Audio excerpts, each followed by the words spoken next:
Hi, it's me again with Corel Draw Tips and Tricks. Somebody sent me this file, and they can't get all these lines to weld together, and they have to go through here and pick these lines. This is a pretty cool graphic. I like it. So what we're going to do, we're going to start, and we've emailed back and forth 3 or 4 times. I'm going to take a 2-point curve or 2-point line, and I'm going to hit P, and I'm going to rotate it 10 degrees. I'm going to Control D, and then I'm going to mirror it. And you could use any line on the top. I'm going to go ahead and use a 3-point curve line just in case we get up into here. And now I'm going to take my Smart Fill tool and fill that in, nudge it over, Control D, nudge it over. And I'm going to take the fill away from this by left clicking and right click outline. Now I'm going to get rid of my lines and I'm going to put this back. You know what? I've already made a mistake. Let me start over. I wasn't thinking, because this is what's going to solve this problem. So I'm going to rotate it 20.09 degrees. Well, that looks big. No, excuse me, 10.0, let's go 0.5. And then Control D and mirror it. So now what we're going to do, and just remember the 10.5, let's just do a 2-point line.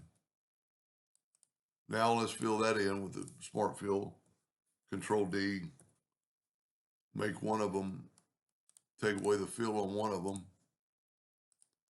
and add an outline. Let's take this away. So this is bigger than 20 degrees. And I think that's going to help us do what we want to do. I'm going to make an ellipse, and you have to put it on this line exactly. And then Control D, Alternate C, and rotate it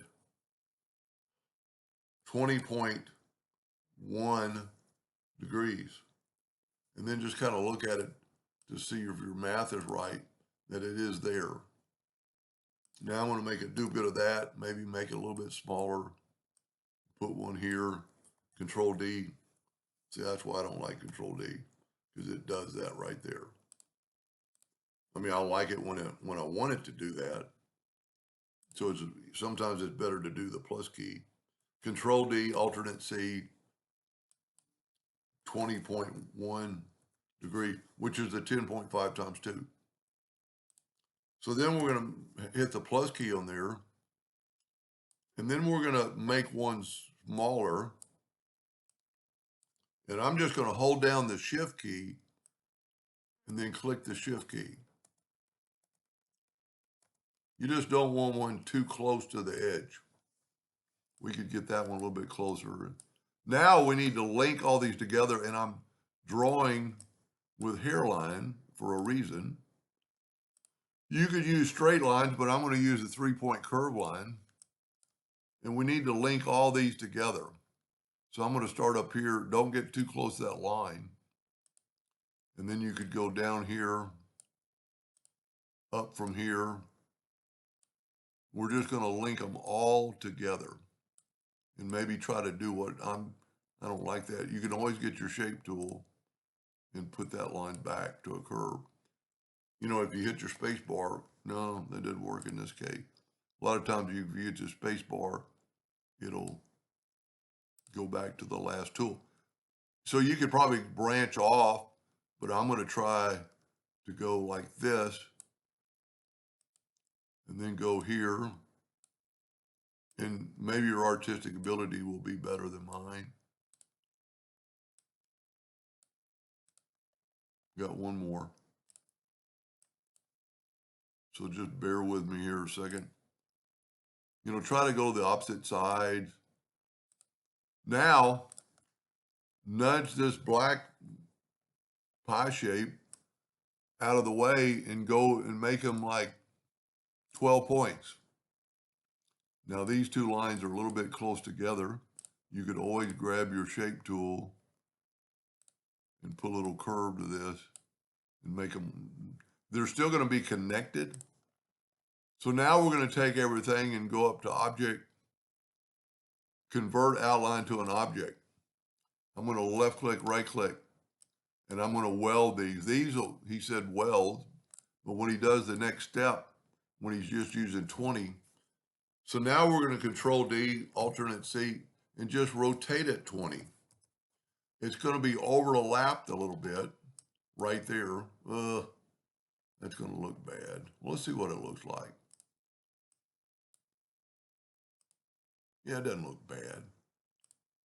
So now we're going to take this one, control D, alternate C, 40 degrees, control D, control D, control D.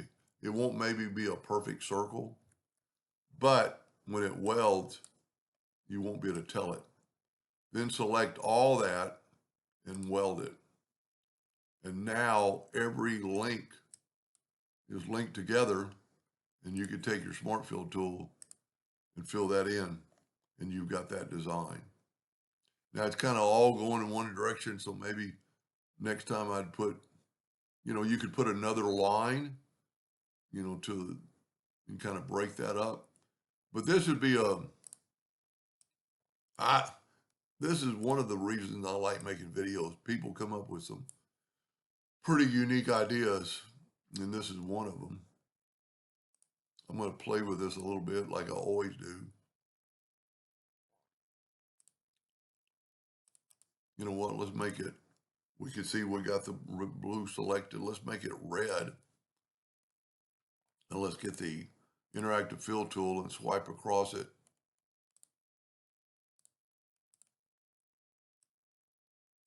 Make it yellow. Anyway, I hope that helped him a little bit. Thank you for watching.